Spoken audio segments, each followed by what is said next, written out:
Hola, bienvenidos a un nuevo programa de Expediente INACIPE. Mi nombre es Luz María Saucedo Ruz y en nombre del Instituto Nacional de Ciencias Penales agradezco al Canal Judicial este espacio para hablar de los temas más relevantes en materia de ciencias penales. El día de hoy hablaremos de extinción de dominio y delitos por hecho de corrupción. Nos acompaña el maestro Ricardo Peralta Saucedo, quien es catedrático en la Universidad Nacional Autónoma de México y también catedrático en el Instituto Nacional de Ciencias Penales. Bienvenido, maestro. Muchas gracias por venir al programa. Encantado por la invitación. Muchísimas gracias. Muchas gracias.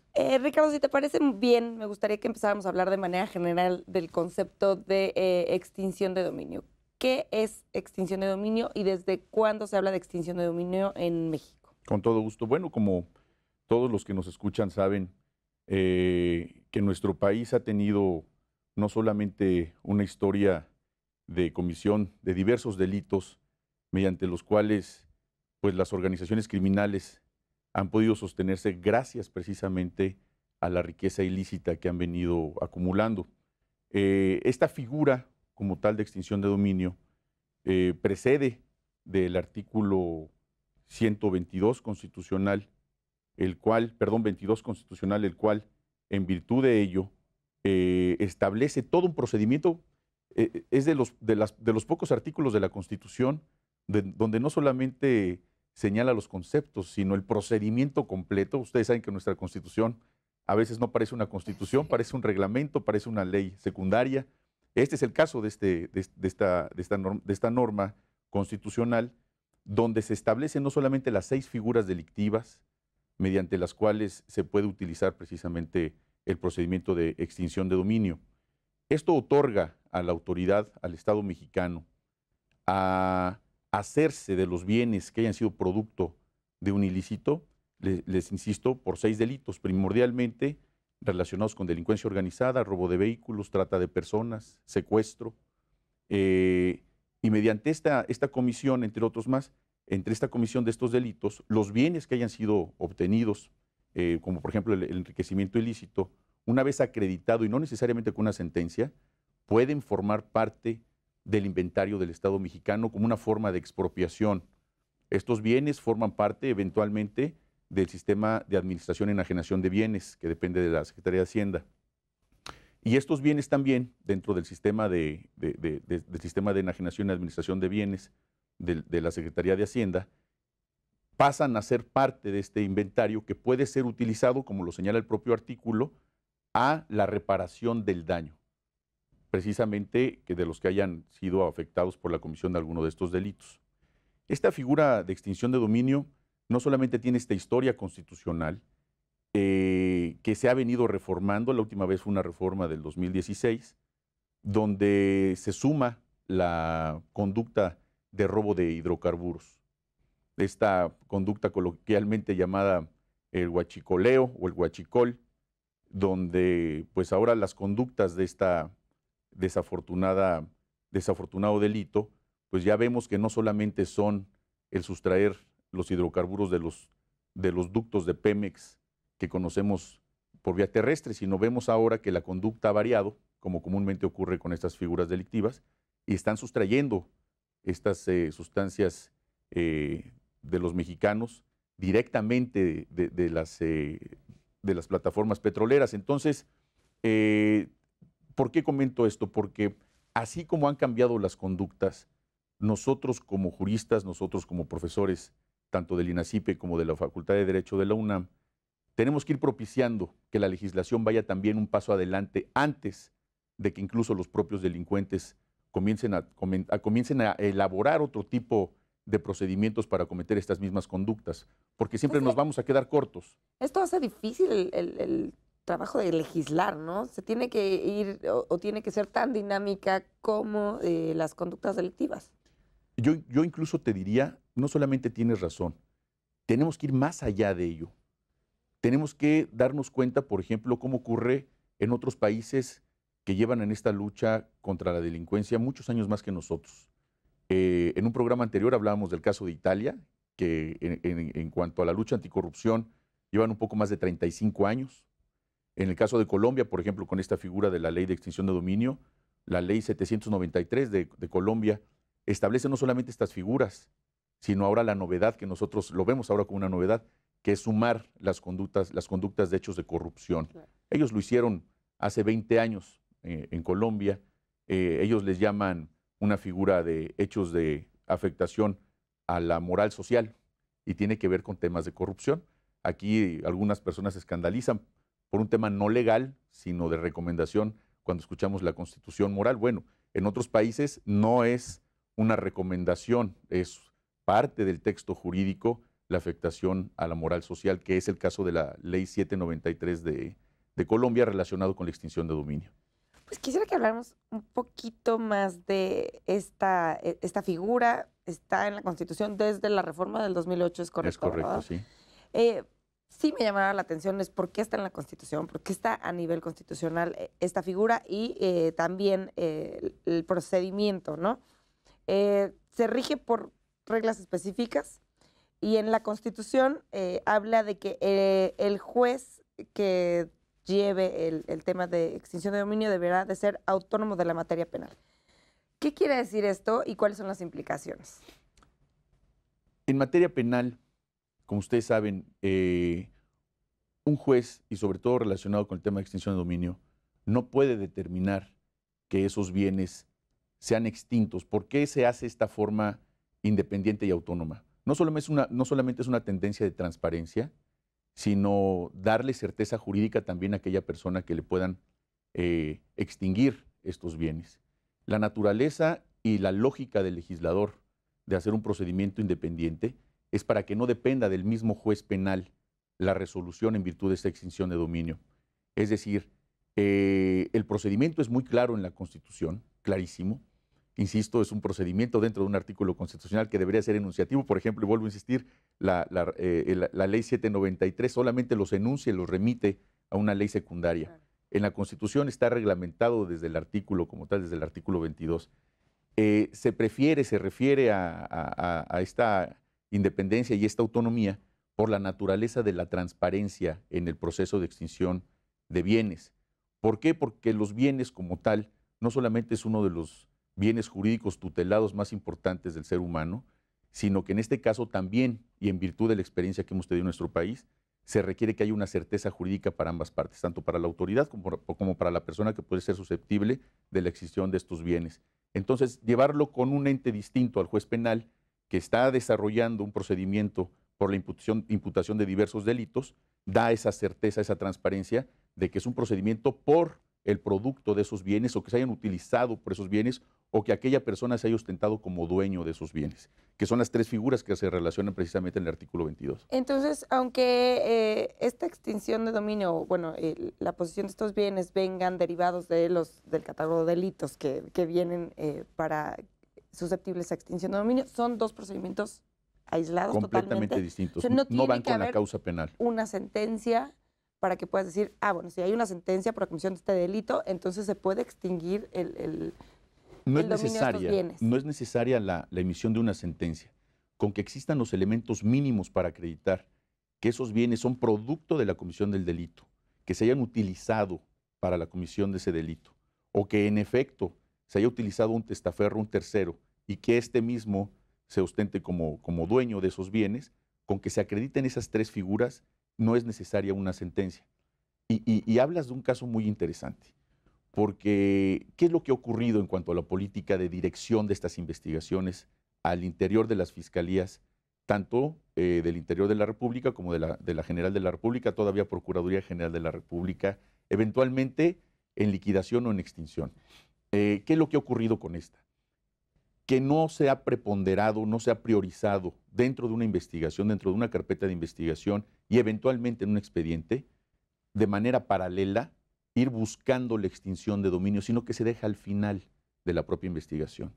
Y como una política de dirección de las investigaciones, los ministerios públicos tendrían que empezar desde el día 1 a buscar estos bienes que han sido producto ilícito para patrocinar otros delitos más, porque esa, dentro de la parte de la estrategia de una investigación, esa es una forma de detener la comisión de delitos alternos a la comisión de uno mismo. Es decir, cuando existe un concurso de delitos, cuando existe el patrocinio por la comisión de un delito para efectuar otros más, si nosotros buscamos dentro de la investigación detener la comisión de delitos, ¿a través de qué? Detener el flujo financiero a las organizaciones criminales, una de las vías es la extinción de dominio. y esta debería ser paralela inmediatamente que se inicie una investigación de carácter criminal. ¿Y a qué se debe de que los agentes del Ministerio Público, las procuradurías, las fiscalías, estén esperando a que el procedimiento por el delito cometido avance? ¿Tienen miedo de equivocarse al aplicar esta extinción de dominio? Los ministerios públicos tienen miedo de muchas cosas. Una de ellas, no creo que sea esta, sin embargo, tiene que ver, sí, con un tema de voluntad y un tema de dirección. Cuando no existe dentro de la capacitación de los ministerios públicos la prioridad de establecer los mecanismos para impedir que los recursos ilícitos de la delincuencia sigan tan sanos como hoy los vemos, cuando no existe esa política de actuación, no solamente la investigación del delito, sino de detener el flujo de estos recursos, puede ser una de sus temores quizá en su actuación de cometer algún error técnico como desafortunadamente ha ocurrido. ¿Qué es lo que se tiene que hacer?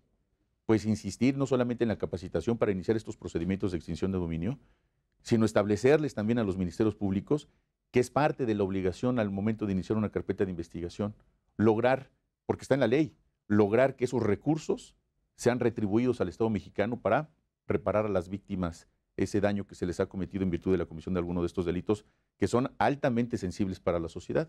Y bueno, ahora con la novedad no solamente de los 6 delitos que señala el artículo 22 constitucional, sino con la novedad precisamente de la iniciativa que quiero comentarte, que esta iniciativa de hechos de corrupción para integrarse al propio catálogo que señala la ley de extinción de dominios, para que sean 7, quiero comentarte que en el pasado, hace un poco más de 2 años, en una comparecencia que tuve en el Senado de la República, precisamente cuando estuve aspirando a la Fiscalía Anticorrupción en esta legislatura anterior, en esta Comisión Anticorrupción y la Comisión de Justicia, externé dentro de mis propuestas precisamente establecer la conducta de hechos de corrupción de los 12 tipos penales de hechos de corrupción, integrarlos precisamente a la posibilidad de convertirse también susceptibles de extinción de dominio a los que cometan este tipo de figuras, que no solamente es un hecho que propuse, sino que es muy necesario y lo vemos día a día. Yo creo que ninguna organización criminal ha sido tan redituable como lo que reditúan los hechos de corrupción, y lo vemos claramente con figuras públicas, el caso de Duarte, de Veracruz, del otro Duarte de Chihuahua y otros gobernadores y servidores públicos que desafortunadamente han cometido estos hechos de corrupción, las conductas delictivas que han cometido y el agravio al erario ha sido incalculable.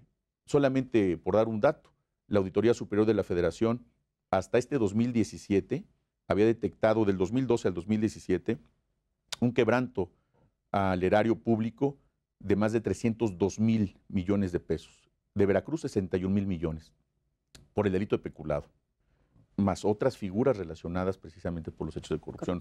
Entonces, no solamente es necesario que los agentes del Ministerio Público, por esas 6 figuras que hoy existen en la Constitución y en la propia ley reglamentaria, sino ahora con estas propuestas legislativas que a mí me llenan no solamente de emoción, sino que se tendrán que perfeccionar en el tiempo para que sea una realidad y no solamente un tema cosmético o estético o de discurso, sino que estas conductas no solamente los mexicanos veamos que tienen un efecto legislativo y eventualmente un efecto social en la población, que esto pueda disuadir de cometer este tipo de figuras que hasta el día de hoy no han tenido un solo freno. Ricardo, tenemos que hacer una pausa, pero quisiera que nos detuviéramos en el tema de corrupción. Quisiera que habláramos de cuáles son los hechos considerados corrupción, si la corrupción es un delito como tal, y saber, pues, cuántos procedimientos o procesos penales hay un aproximado, porque pareciera que cuando estás hablando de delitos de corrupción, siempre o en la mayoría de los casos hay impunidad. Pero bueno, regresando del corte, quisiera que habláramos de este tema. Al auditorio, por favor, continúen con nosotros. Estamos en Expediente INACIPE.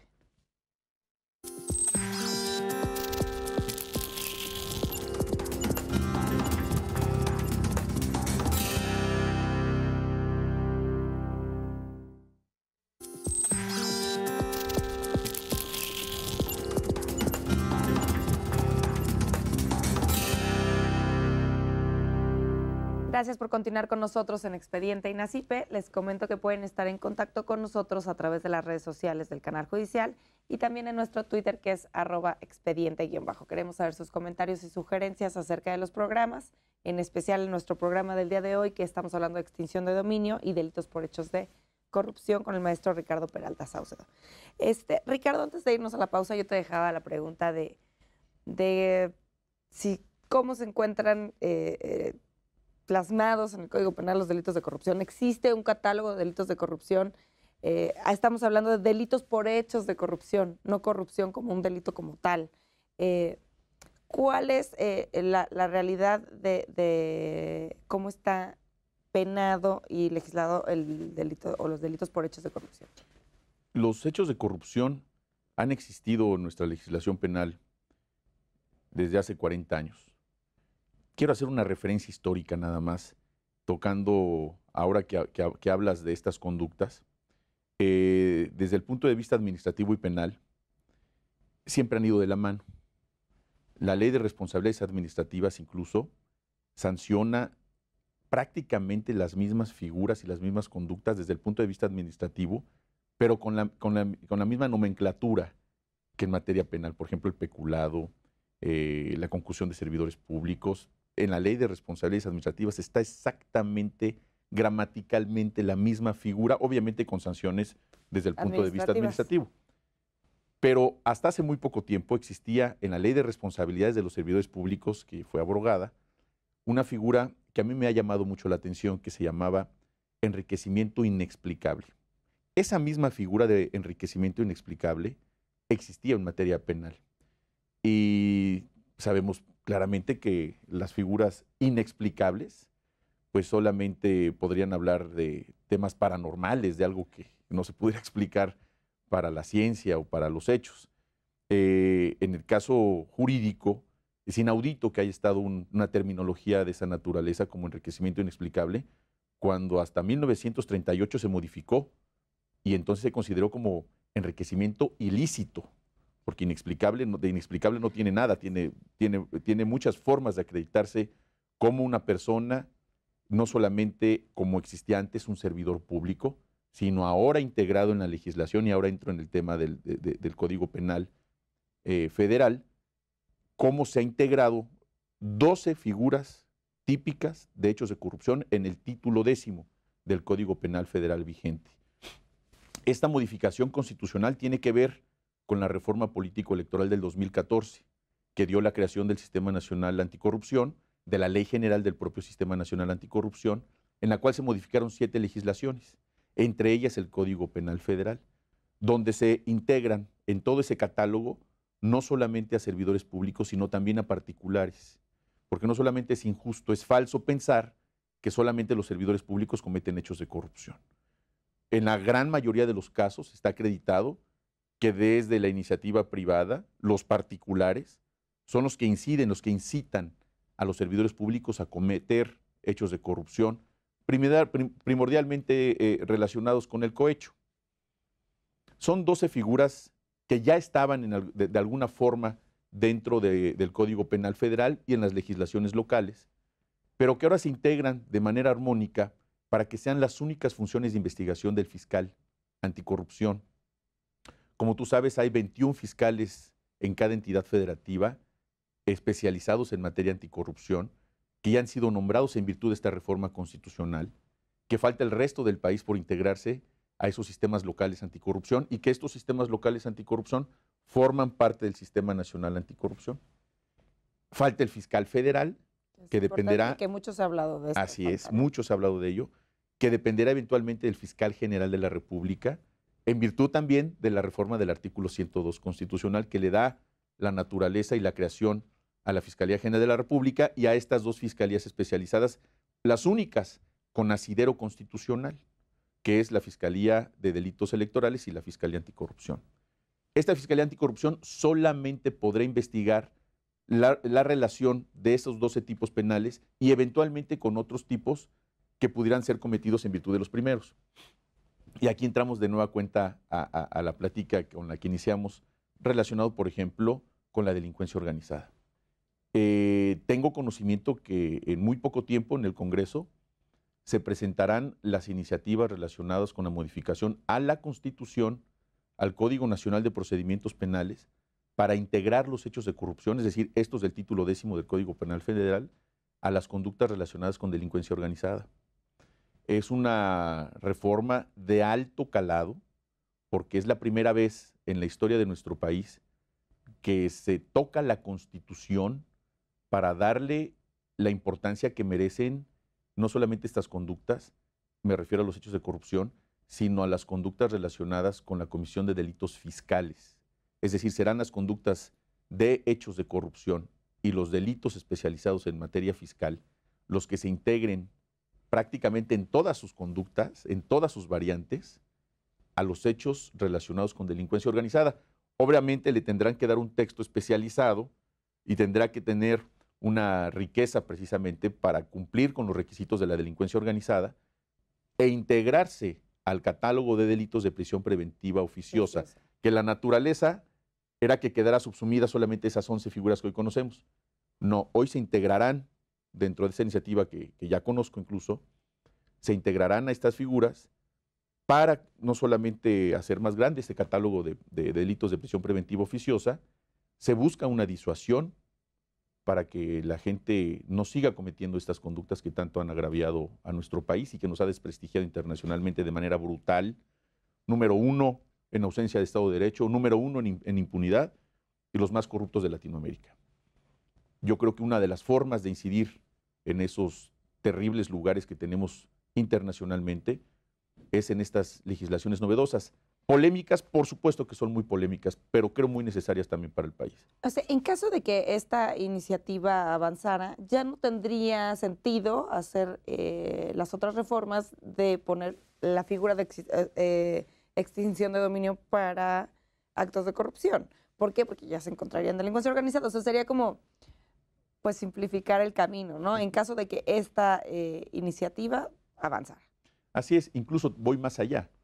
Eventualmente ni siquiera tendrían que estar dentro de los delitos de prisión preventiva oficiosa. No, porque ahí están, en delincuencia organizada. Si están subsumidos a una figura de delincuencia organizada, pues el camino sería que obviamente al estar la delincuencia organizada relacionada con los delitos de prisión preventiva oficiosa, estamos abriendo la puerta también para que otras figuras delictivas eventualmente sea el camino de convertirlos en delincuencia organizada para no tener que estar modificando en cada momento la Constitución para estos efectos. Claro, bueno, es que aparte el concepto de delincuencia organizada podría englobar a muchos otros delitos, que eso es lo que yo decía hace un par de programas que hablábamos de la prisión preventiva oficiosa. O sea, ahí encajan el huachicoleo, por ejemplo, es delincuencia organizada también. Sin duda. No es necesario ponerlo en el catálogo de delitos de prisión preventiva oficiosa. No, simplemente con que se relacione a la delincuencia organizada.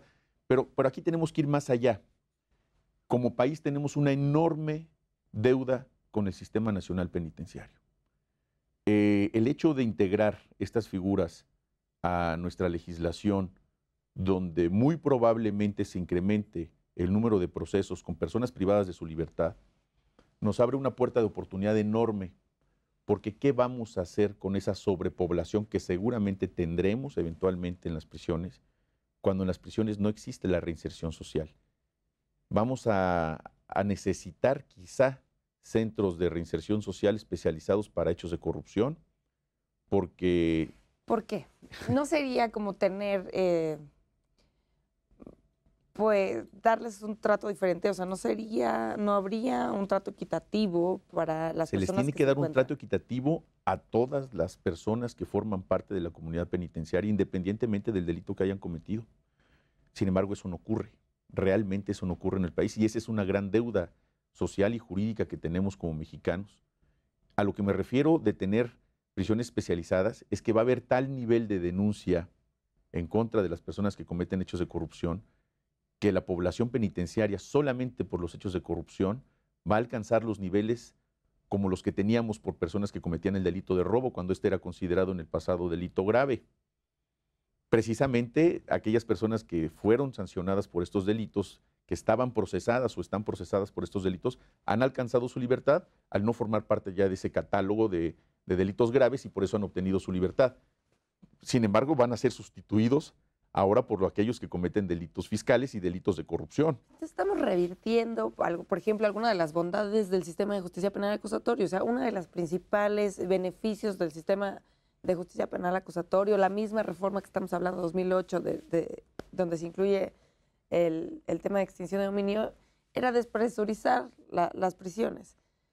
Esto, pues, justo revierte, o sea, no sé si el Estado tenga las capacidades para poder afrontar estas situaciones. Me dices, no, tendríamos que crear nuevas prisiones. Bueno, claro, pero puede ser que primero se aprueben las legislaciones y que no tengamos y no estemos listos con estos centros. Es que la naturaleza del nuevo sistema de justicia penal, que en efecto fue y es la despresurizar las prisiones, ¿con qué efecto? Porque se están reinsertando, o simplemente despresurizarlos y que regresen a la vida en libertad cometiendo los mismos delitos como está ocurriendo. No, en un es el tema de efecto la prisión preventiva de puerta oficiosa, giratoria. es la presunción de inocencia, ¿no? Primordialmente ello, que es más bien ese tema. Sin embargo, ¿qué ocurre? Que dentro de los sistemas que tenemos en nuestro país, el nuevo sistema de justicia penal, el nuevo sistema nacional anticorrupción, el que ha estado olvidado y no enlazado con los dos primeros, es el sistema penitenciario, completamente olvidado, aún con legislaciones nuevas, completamente olvidado. Los gobiernos, los últimos 3 gobiernos de nuestro país, incluso el actual, que todavía no concluye, han volteado la cara hacia el sistema penitenciario, como si no existieran los miles de procesados y muchos de ellos sentenciados. En los 343 centros penitenciarios que tenemos en nuestro país, las condiciones siguen idénticas desde hace 30 años. No solamente no se han podido reinsertar, sino cada vez se acumula más la cantidad de personas que entran en estos lugares, están sobresaturadas sin duda, pero no podemos simplemente decir, está sobresaturado, dejémoslo salir, cuando no se cumple la función del sistema penitenciario. Sin embargo, te voy a hacer otra pregunta. ¿Cuántas sentencias hay por hechos de corrupción o por delitos de corrupción? Qué interesante pregunta. La Auditoría Superior de la Federación, en el último sexenio, presentó 743 denuncias ante la Procuraduría General de la República. Solamente hay una sentencia y además es absolutoria. Si hablamos de resultados, los resultados son 0, son nulos para efectos de lucha contra la corrupción, vistos desde el punto de vista jurisdiccional. Y no es culpa de los jueces, no es culpa de los ministerios públicos, es culpa de la legislación que no ha podido dar los elementos necesarios para acreditarles a las personas la comisión de estos hechos de corrupción. Me parece increíble cuando uno de los principales problemas de nuestro país es la corrupción. Y volviendo al tema de las prisiones, no todo lo quería como relacionar es, vamos a tener prisiones llenas de procesados y al final no van a quedar, o sea, si no hay sentencia, si no está funcionando, pues como que perdería un poco el sentido. Precisamente por eso es la prisa, después de tanta inacción, de tanta omisión, de que en este primer periodo de sesiones de la Cámara de Diputados y de Senadores queden listas estas reformas para que antes del 1 de diciembre y cumpliendo las promesas de campaña, que con eso gran parte de la gente tomó la decisión de votar por este nuevo gobierno de Andrés Manuel López Obrador, precisamente porque hay una promesa de luchar frontalmente y realmente, y no de manera simulada, contra la corrupción. Una vez que se tenga todo el andamiaje y el rediseño de esta legislación, no solamente estoy convencido que se tiene que perfeccionar, estoy convencido de que la lucha contra la corrupción con este tipo de propuestas va muy en serio. Claro. Lo veremos en el tiempo. También hay que estar claros de que es la primera vez que ocurre históricamente en nuestro país reformas de esa naturaleza, acciones de esa naturaleza, incluso antes de comenzar a gobernar. Claro. Entonces, si eso es antes de gobernar, veamos qué ocurre gobernando, que se haga en efecto el ejercicio del Estado de Derecho cumpliendo las leyes que hoy se están reformando.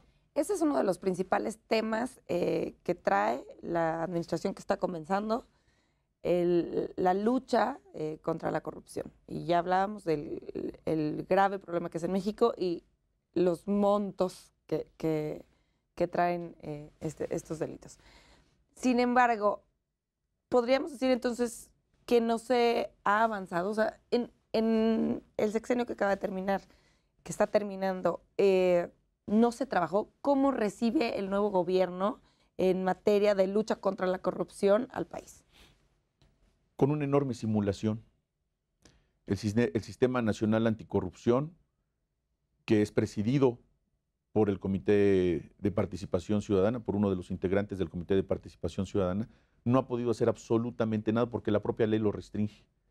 El Sistema Nacional Anticorrupción, dentro de sus múltiples funciones, es la de diseñar políticas anticorrupción y proponer temas al propio comité coordinador, que lo integran 7 dependencias, entre ellas el propio comité, para indagar sobre ciertos casos polémicos. Tenemos el caso, por ejemplo, muy polémico del caso de Pegasus, aquel software que se utilizó por parte del gobierno para investigar activistas, periodistas, etc. El Comité de Participación Ciudadana eventualmente solicitó que se pusiera a disposición toda la información relativa de este caso para que fuera investigado por el propio Sistema Nacional Anticorrupción en conjunto, de manera colegiada. En una votación de 6 contra 1, es decir, del resto de instancias del Estado mexicano contra el Comité de Participación Ciudadana, no procedió. Siendo un caso tan importante, tan relevante de espionaje en contra de los ciudadanos. ¿Qué es un caso de corrupción? Por supuesto que es un caso de corrupción, nada más hay que leer cualquiera de los tipos penales que integran el título 10º y es un ejercicio indebido del servicio público de quien haya utilizado ese software para fines completamente distintos que para lo que fue adquirido con recursos públicos. Claro. Ese es un pequeñísimo ejemplo, así de trascendente, de lo mucho que falta de hacer, no solamente por el Sistema Nacional Anticorrupción, sino de lo mucho que falta por hacer, no solamente en temas de legislación, de fortalecer la actuación de cada uno de los integrantes del Sistema Nacional Anticorrupción a nivel local también, de integrar más a la sociedad. Estamos viendo el gran desempeño de la participación ciudadana en nuestro país de manera inaudita, también histórica en nuestro país. Ayer tuvimos una consulta donde algunas personas no estuvieron de acuerdo porque la llamaban inconstitucional, sin embargo la figura fue entre particulares, eso no es inconstitucional en mi opinión. Hoy escribí sobre ello, por cierto, en el periódico Excelsior. Sin embargo, ¿cómo tomará el nuevo gobierno los casos de corrupción? Pues con una pradera incendiada, porque en hechos de corrupción este gobierno, por terminar, no ha hecho absolutamente nada. Nada más y nada menos, tenemos una reclasificación de un delito de Javier Duarte de Ochoa, en el proceso de Javier Duarte de Ochoa, donde es muy probable que en 3 o 4 años obtenga su libertad y no hayamos recuperado prácticamente nada de lo que se le acusó por parte de la Procuraduría General de la República. Es decir, los 61,000 millones de pesos que acusó la Auditoría Superior de la Federación, seguramente no veremos nada la ciudadanía devuelto al erario. Es dinero de los mexicanos. No solamente hablo de una pradera incendiada en materia anticorrupción, sino de nueva cuenta una sociedad agraviada, una sociedad insultada por el gran desprestigio que los servidores públicos le han hecho al oficio, al estilo de vida que significa servir a los demás. Y estos servidores públicos se han encargado de menospreciar esa confianza que se les dio por parte de los ciudadanos. Y es materia del nuevo gobierno, no solamente actuar en contra de estos hechos de corrupción que hasta el momento son impunes, sino a partir de ahora, bajo ninguna circunstancia, permitir que vuelvan a ocurrir. Yo entiendo que el país sufre de graves casos de corrupción. Sin embargo, este gobierno pareciera que pues va contra los funcionarios, contra todos los funcionarios, ¿no? Contra el salario de los funcionarios, obviamente va a buscar casos de corrupción en los funcionarios. ¿Tú crees que está correcto? O sea, yo como funcionaria lo he sentido y dices, bueno, no todos somos corruptos, sí trabajamos, ¿no? Esto va un poquito de la mano, no se está como satanizando la figura del funcionario público en México, sí, en México. Yo pienso exactamente al revés. Yo también he sido servidor público, la mitad de mi vida laboral la he dado al Estado mexicano, y es una forma de dignificarnos como servidores públicos. Los que hemos sido servidores públicos no tenemos jornadas laborales de 8 horas, tenemos jornadas laborales de 12 o 16 horas de trabajo diario, sábados, domingos. No lo andamos publicitando, lo hacemos con mucho gusto y se nos paga el mismo salario por esas horas extras trabajadas. Lo hacemos con mucho orgullo y yo creo que es un tema de congruencia. En nuestro país se ha dilapidado el recurso público en el pretexto del servicio público. Se puede hacer mucho más con menos. Se tiene que eliminar todo tipo de opulencia relacionada con el servicio público, teniendo en consideración que también el país ha producido más de 60 millones de pobres, 9 millones de pobres en pobreza extrema, donde tenemos más de 240,000 muertos por la violencia y donde tenemos prácticamente 40,000 desaparecidos. Con esas cifras es inmoral que un gobierno conviva con gente pobre, siendo un gobierno muy rico, y que esa opulencia se vea el día a día. El hecho de disminuir los sueldos a algunos servidores públicos que ganan más que el presidente no es un tema de este gobierno, es un tema constitucional. La Constitución así lo señala, nadie puede ganar más que el presidente de la República. Y aquellos servidores públicos que hoy siguen estando en funciones, al momento de que entre el nuevo gobierno tendrán dos opciones. Si son ratificados en alguno de estos cargos, pues aceptar que esa es la nueva forma de gobernar con congruencia y con cumplimiento a la Constitución, o la otra, buscar otras opciones, como lo hemos hecho muchos, los que tenemos un negocio propio en el ejercicio de la profesión, los que somos académicos y buscamos llevar el recurso a nuestras familias día a día, no necesariamente ha sido a través del servicio público, hay más opciones en nuestro país, por fortuna. Pero, sin embargo, queremos que los mejores académicos y los mejores funcionarios estén Es correcto, y dices algo muy bueno. Los mejores académicos, los mejores catedráticos estén en el servicio público. Bueno, pues es parte de la mística del servicio público.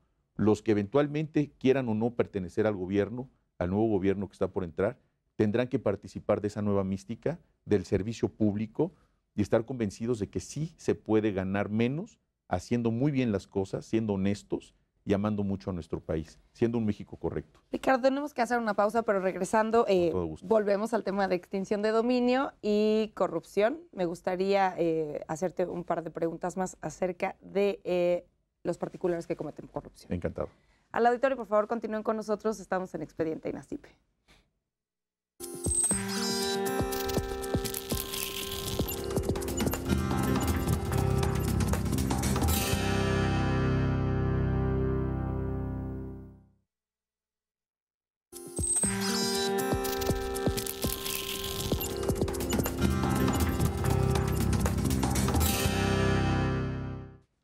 Gracias por continuar con nosotros en Expediente INACIPE. Les recuerdo nuevamente que pueden estar en contacto con nosotros a través de nuestro Twitter, que es @expediente_. Los invitamos a seguirnos y darnos sus comentarios y sugerencias acerca de los programas. De igual forma, si se perdieron algún programa de Expediente, los invito a que consulten nuestro canal en YouTube, que es Expediente INACIPE, y los invito a suscribirse a nuestro canal. El día de hoy estamos hablando de extinción de dominio y delitos por hechos de corrupción con el maestro Ricardo Peralta Saucedo. Ricardo, antes de irnos a la pausa, te mencionaba que quisiera recapitular el tema de que la corrupción no solo es un tema de servidores públicos, sino también en algunos casos participan particulares. Y volviendo al tema de extinción de dominio, en caso de que se aprobara esta iniciativa y también se pudiera aplicar extinción de dominio para los delitos de corrupción, ¿aplicaría de igual forma para particulares? Los particulares, desde la reforma político-electoral, forman parte también del entramado legislativo con responsabilidad administrativa, con responsabilidad penal y, en efecto, la posibilidad también de que se extingan bienes por hechos de corrupción. Ya también podría suceder en el pasado por las otras 6 figuras delictivas que habíamos comentado, es decir, todos los particulares que se encuentren dentro de esos supuestos delictivos, por supuesto, son aplicables las figuras de extinción de dominio. En los casos de corrupción, como ya lo hemos mencionado, hay tipos penales exclusivos solamente para servidores públicos en virtud de sus propias funciones. Pero la mitad de los tipos penales relacionados con hechos de corrupción son aplicables también, por supuesto, para particulares. Y evidentemente también, ya lo mencionaba, desde el punto de vista administrativo. La Ley de Responsabilidades Administrativas, que así se menciona nada más, así se llama hasta ahí. Antes era Ley Federal de Responsabilidades Administrativas de los Servidores Públicos. Ahora no solamente se restringe a los servidores públicos, sino que se amplía a los particulares que participen en hechos relacionados con estas faltas del derecho disciplinario desde el punto de vista administrativo. En materia penal sucede exactamente lo mismo. Es la primera vez en la historia que los particulares podrán ser también sancionados en relación a estos hechos de corrupción.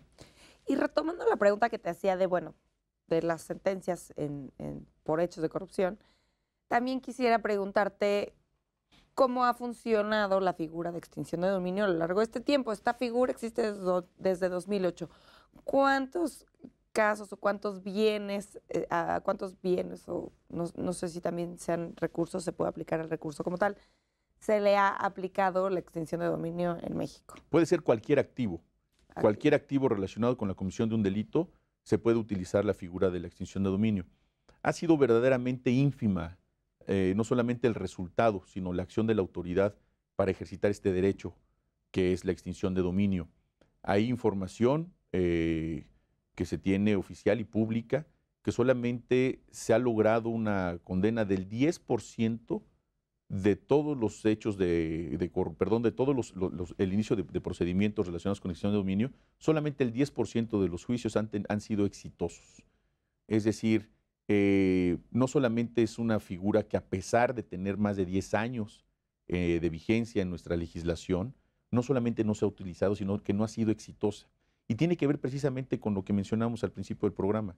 Tiene que ver no solamente con una inacción de la aplicación de esta figura, sino de la nula participación como iniciativa por parte de los que dirigen al Ministerio Público, de los fiscales, del propio fiscal general, del Procurador General de la República, donde no se le da esa prioridad al procedimiento desde el inicio de la investigación para ir avanzando paralelamente en buscar retribuir al Estado mexicano, a un particular, precisamente por la comisión de estos delitos. Además, tomando en consideración la preponderancia que tiene también la defensa de las víctimas, también tendría que ser un elemento sine qua non al momento de iniciar una investigación de esta naturaleza, estar buscando cómo se va a reparar ese daño a las víctimas. Y esta es una salida. Justo esa es una de las preguntas que te quería hacer. En un procedimiento de extinción de dominio, ¿quiénes son las instituciones? Ya las hemos ido mencionando a lo largo del programa, pero para poder acotarlo, ¿qué participan? ¿Es las procuradurías o fiscalías? ¿Es el sistema de enajenación, de y administración de bienes? Fíjate, te quiero comentar algo.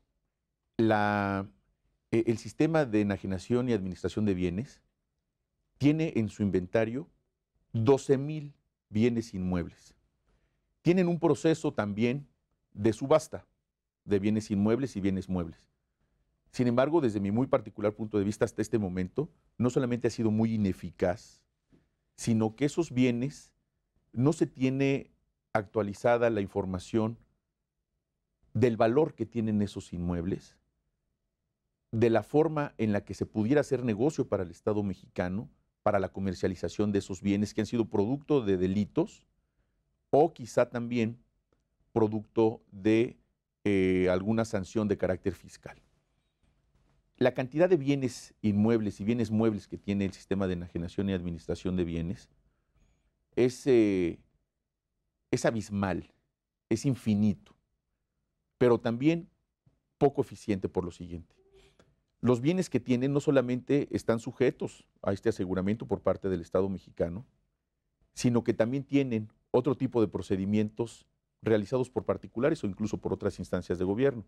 Me refiero, pueden estar embargados por falta de pago de predial, que se encuentren intestados, que se encuentren embargados, es decir, con algún procedimiento de cualquier materia, algún embargo de carácter laboral, etcétera, que incluso hasta los propios procesados o quienes eran propietarios de estos bienes realizan algún procedimiento para evitar que estos bienes sean eventualmente comercializados de alguna forma, en este caso a través de la subasta.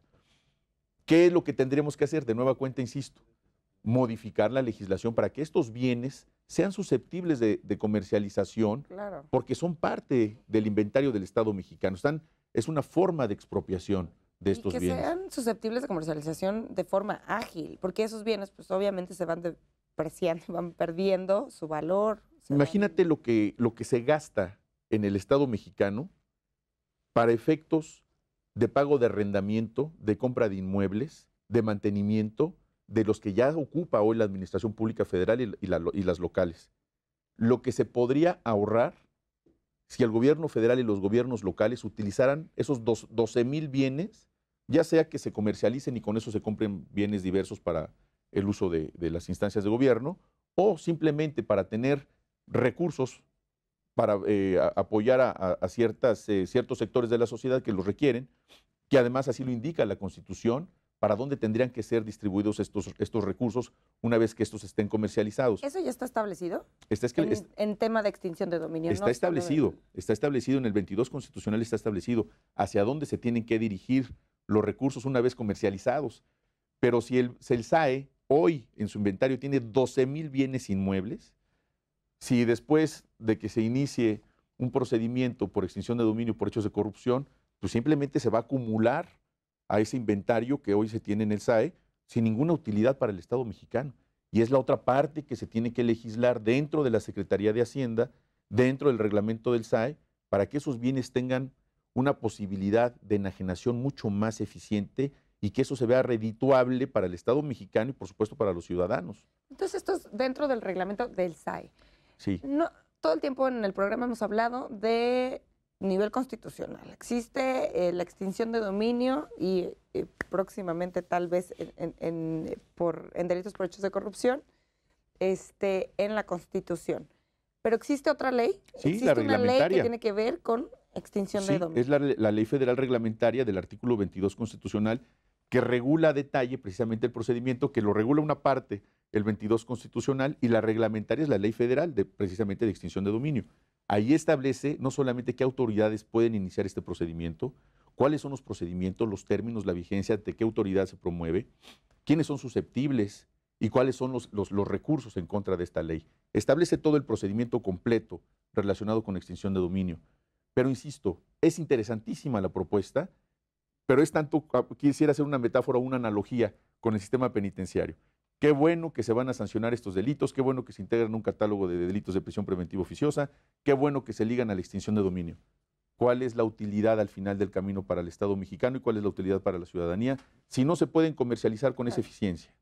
Entonces se tendría que hacer paralelamente no solamente una reforma constitucional, sino una reforma a la legislación secundaria y al reglamento del SAE para que estos inmuebles no tengan esta pereza en su movilidad económica y su movilidad mercantil al momento de comercializarse.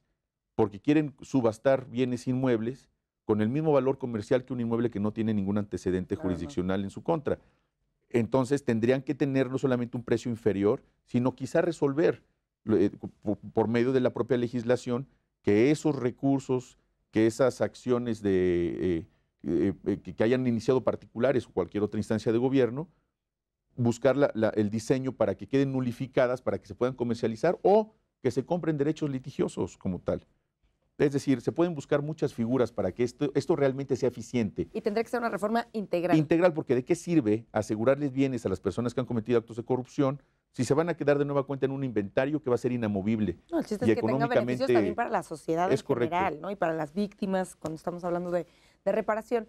Bueno, pero esto en cuanto a la reforma constitucional, la reforma de la ley, ¿es federal? Es federal, sí. ¿Qué sucede con los estados? ¿Cuáles son las deudas de los estados? En el tema de extinción de dominio se ha escuchado mucho, no sé si porque viva en la Ciudad de México, de la ley de la Ciudad de México y que ha funcionado y en proporciones iguales a las que me estabas diciendo, un 10% de casos ganados de extinción de dominio. Pero pues, se ha hablado mucho del trabajo que realizó el Poder Legislativo de la ciudad y pues de la mano con las demás instituciones. Pero ¿cómo están los demás estados en materia de extinción? ¿Y qué tendrían que hacer? La Constitución señala la obligación de armonizar y de emitir la ley secundaria, en este caso la ley federal, pero también indica a los congresos de las entidades federativas la obligación de legislar en materia de extinción de dominio por lo que se refiere a la comisión de estos delitos para la afectación de los bienes susceptibles de estas figuras. En efecto, en la Ciudad de México, en las legislaturas anteriores de la Asamblea Legislativa anterior, de esta última que concluyó, la séptima legislatura y la sexta legislatura incluso, ahora el nuevo Congreso de la Ciudad de México, en efecto se ha venido reformando la ley local en materia de extinción de dominio. Sin embargo, la cantidad de resoluciones en virtud de la extinción de dominio han sido ínfimas. Los resultados son ínfimos, sobre todo en comparación a la cantidad de delitos que se cometen en la Ciudad de México y de los bienes que se logran obtener. En la Ciudad de México se habla de 33 inmuebles o muebles asegurados. 33 inmuebles. cuando el inventario de inmuebles de la Ciudad de México superan el 500,000 de inmuebles que pudieran ser susceptibles de estos efectos. Entonces, yo pienso que no solamente se tiene que perfeccionar, se tiene que especializar un grupo dentro de la Procuraduría, eventualmente Fiscalía de la Ciudad de México, para que solamente se encarguen de realizar procedimientos de extinción de dominio, porque están ocupando a las procuradurías, a los fiscales y a los ministerios públicos de todólogos. Es que justo Y esa no era se una está de mis preguntas. No especializando. existe un operador especializado en la materia. No existe. Y se tiene que crear, se tiene que capacitar y solamente dedicarse precisamente a recuperar esos recursos ilícitos para reintegrarlos, para reparar los daños a las víctimas. Eso es parte número uno que se tiene que hacer y que seguramente el nuevo procurador de la Ciudad de México lo tendrá que encabezar. Y también, bueno, esta nueva administración también irá por ahí, ¿no? Justo es algo de lo que se ha venido hablando, ¿no? Que se quiere recuperar para poder ponerlo al servicio de toda la ciudadanía. Ricardo, nuestro tiempo se terminó, pero te agradezco muchísimo que hayas venido a hablarnos de este tema tan interesante, tan novedoso, y estaremos muy al pendiente de qué sucede con estas iniciativas de ley. Muchísimas gracias por venir al programa. Gracias, Luz María, por invitarme. Encantado de estar aquí contigo. Muchas gracias. Muchas gracias. Al auditorio les agradezco que nos hayan acompañado el día de hoy y los invito a que nos acompañen la próxima semana en un nuevo programa de Expediente INACIPE.